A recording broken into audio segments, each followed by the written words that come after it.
Amir avtosavdoda arzonga Vaz 21 mashinamiz ko'rishingiz mumkin. 1986-yilda ishlab chiqarilgan Molosniy Svetda mashina yaxshi holatda turibdi. Tomdan pastida kraskalari bor ekan.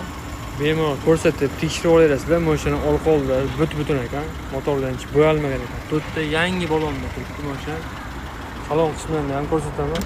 Salonlari ham yaxshi o'rtacha holatda, chexol, polikoli hamma narsalar bor.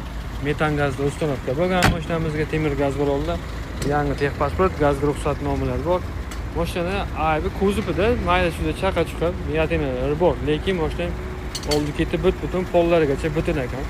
Motor, korobka, zadniy mostda hech qanaqa hadolaydi ham ishlar yo'q ekan. Mashina yurish qismida aybi yo'q ekan, texnik holat a'lo ekan.